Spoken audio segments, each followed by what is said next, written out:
Denis est de retour sur Terre. Céliros, lui, est resté dans la base. Ce soir-là, Denis parcourt un journal local. Ses yeux s'arrêtent sur un article. Un agriculteur perd pied. Sa femme le découvre à temps. L'exploitation risque d'être saisie. Denis prend une décision. Il enfile son manteau, se rend à la vieille maison de pierre, la vieille ferme. Il franchit le portail qui grince. Il avance vers la porte d'entrée, frappant doucement. Une voix féminine s'élève de l'intérieur. Bonsoir, vous êtes qui? Je m'appelle Denis. J'ai lu ce qui vous est arrivé. Je ne suis ni journaliste, ni commerçant, et encore moins huissier. Je n'ai rien à vous vendre. J'aimerais juste vous parler d'une autre solution. La porte s'ouvre. Elle le regarde incertaine avant de tourner la tête vers l'intérieur de la maison et d'appeler Lucas. Il y a un jaune ici avec des lunettes. Il veut nous parler d'une solution. Tu viens voir? Un de ces jeunes filles derrière elle. Qui c'est, maman? Encore un huissier? Lucas apparaît finalement. Il est grand, le regard fatigué, une barbe de quelques jours. Denis ne prend pas de gants. Il sait qu'il n'a pas de temps à perdre. Bonsoir, je m'appelle Denis. Ce que je vais vous dire va vous sembler fou, probablement insensé. Mais écoutez-moi jusqu'au bout. Je viens d'un endroit qui n'est pas sur Terre, mais je suis humain, terrien, comme vous. Un endroit où l'humanité pourrait avoir une seconde chance. Lucas lève un souci, un rire amer. Il croise les bras. Ah ouais, et vous vendez quoi? Un terrain sur la Lune? Non, répond Denis d'un ton calme mais ferme. Je vais vous montrer. Vous et toute votre famille, vous alliez être téléportés. N'ayez aucune peur. Ce que je vous propose n'est pas un rêve, mais une chance de recommencer. En un instant, le monde qu'il connaissait s'efface. La ferme, l'horizon s'évapore dans une lumière étrange et se retrouve au cœur de la base, P42. Un lieu mystérieux, empli de technologie inconnue.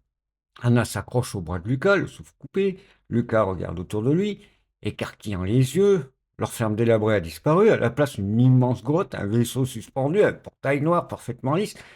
Mais, mais où sommes-nous? Murmura Lucas, pratiquement terrifié. Dans une base cachée, en France. Et ce portail vous emmènera vers ce qui deviendra le refuge de l'humanité, répond Denis. En marchant vers le portail, il se retourne, les fixe dans les yeux. La Terre ne survivra pas aux 15 prochaines années. Mais ici, nous avons une chance de recommencer, de tout reconstruire. Mais pour ça, il faut des gens comme vous. Il désigne le portail encore inactif. Suivez-moi. Il faut que vous voyez ça, c'est le plus simple pour que vous compreniez la totalité. Le portail s'ouvre, un flash, ils émergent sur Rétrobile. Un sol aride, le ciel pâle, le silence total. Denis se tourne vers Lucas et Anna et leurs deux enfants. Bienvenue sur Rétrobile Fantôme. Ici, nous allons replanter l'humanité. Mais avant tout, il faut des fermes, des cultures, des animaux, des familles prêtes à tout laisser derrière elles. Il les fixe intensément. Vous avez tout perdu sur Terre. Mais ici, vous pouvez être les premiers fermiers d'un monde neuf. Vous êtes libre et vous pouvez dire non. Le silence était lourd. Anna tenait les mains de ses deux enfants. Lucas, toujours interdit, regardait l'horizon vide, le ciel pâle, la terre nue. Puis il souffla presque lui-même. Mais tout est à faire ici, il n'y a rien. Pour l'instant, oui. Mais pas pour longtemps. Vous ne serez pas seul. La base B42 mettra à disposition les premiers outils, les modules pour la construction des bâtiments, des abris provisoires, des équipements pour travailler la terre. La première année, vous vous concentrerez sur les cultures, légumes, fruits. Vous aurez des semences propres et sans OGM, s'il vous plaît. Dans un an, les premiers animaux arriveront. Quelques vaches, peut-être des poules. Si vous voulez faire venir les quelques animaux qui vous restent, c'est possible. Ils seront testés, voire mis en quarantaine quelque temps. Il faudra préparer les prairies, tracer des haies, planter les premiers arbres fruitiers pour créer des zones nourricières à la ferme et tout autour de la ferme et ramener un équilibre vivant dans ce désert. Il regarda les enfants, qui observaient le sol en silence. Ce sera votre ferme, mais aussi la première de ce monde. Lucas prit une grande inspiration et regarda sa femme, la fixa longuement, sans un mot, puis hocha la tête. Si la terre va mourir, alors oui, mes enfants doivent vivre. Lucas se tourna vers Denis et dit On le fait. Bientôt, Denis parcourra la terre à la recherche de toutes sortes de personnes, avec leurs qualifications pour les faire venir sur Étrebille. Sous-chapitre 2 L'île aux perroquets. Denis sait que redonner vie à une planète ne peut pas reposer que sur des fermes. Il faut des poches de biodiversité, des refuges où la vie sauvage pourra s'équilibrer elle-même. Il entre en contact avec un petit groupe de 3 scientifiques et naturalistes engagés, Elodie, biologiste spécialisée en pollinisateurs, Laurent, son mari, vétérinaire comportementaliste, expert des oiseaux exotiques, Léna, écologue passionnée des écosystèmes insulaires.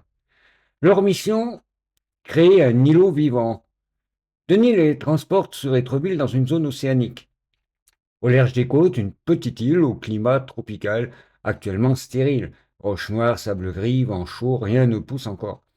Mais l'environnement est stable, température, humidité, ressources souterraines. Cette île doit devenir un refuge, un test, une vie, une oasis, dit Denis.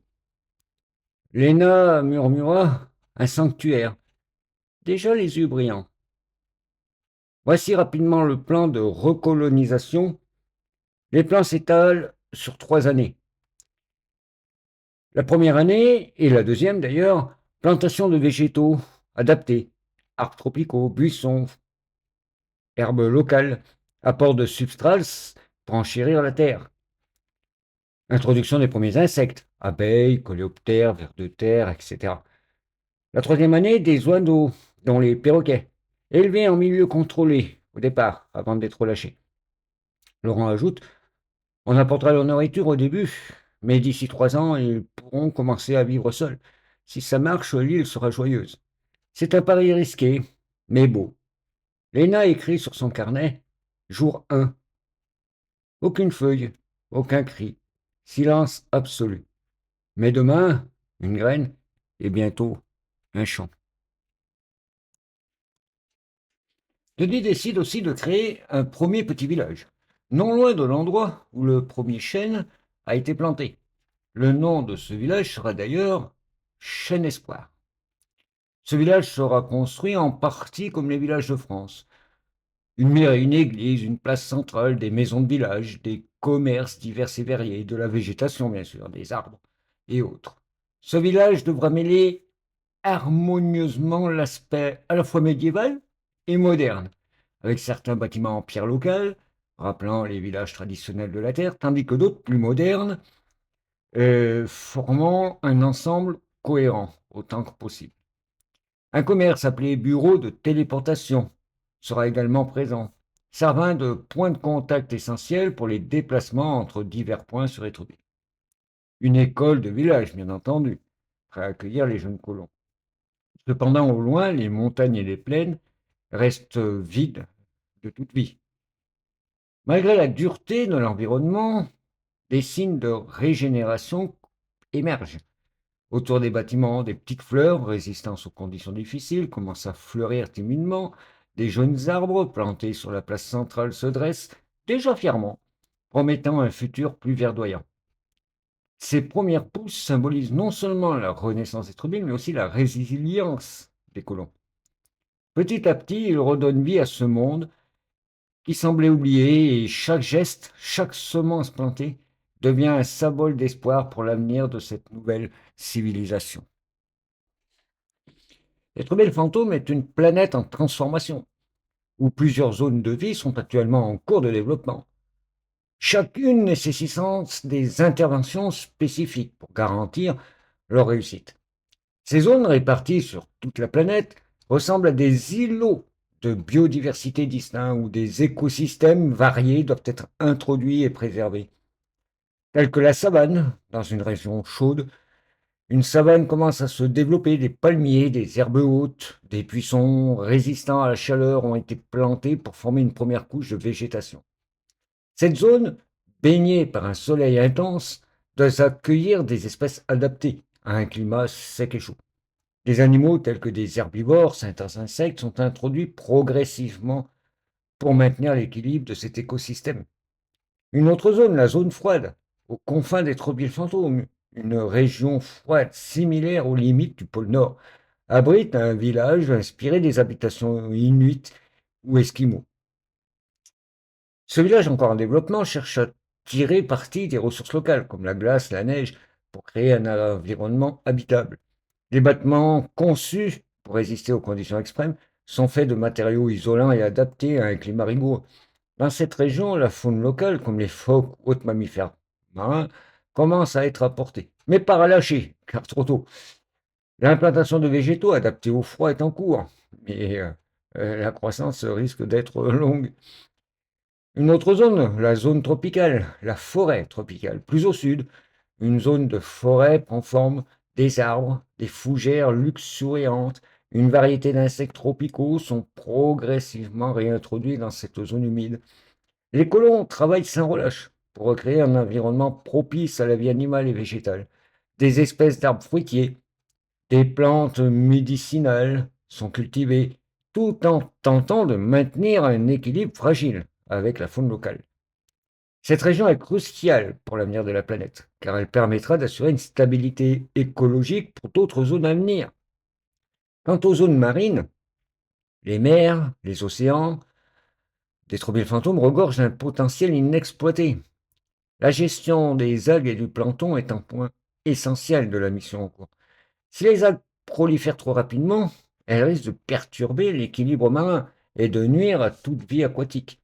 En revanche, une absence d'algues pourrait appauvrir ces écosystèmes marins en privant les autres espèces de nourriture.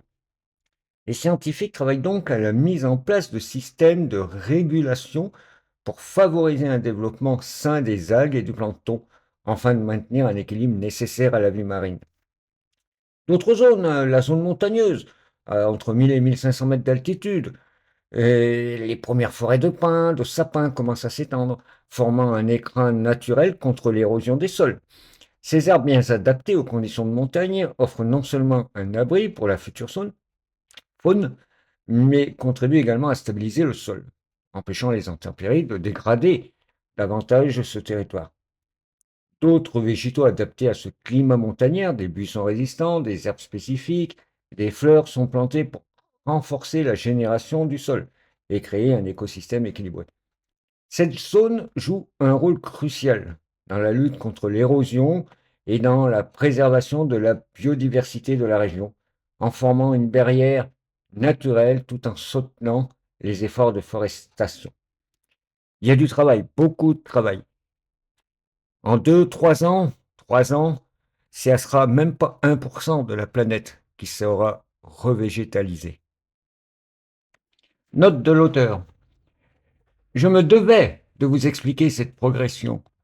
L'arrivée des premiers colons, bientôt 1200, 2000, 3000, et l'ouverture du vortex, ou plutôt du portail de la base B42 sur Terre, sous le pic de Bugarache, se fait de plus en plus fréquent.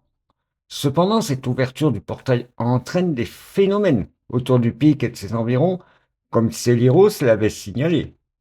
C'est à ce moment que les ennuis sur Terre vont commencer, et particulièrement autour du pic de Bugarache.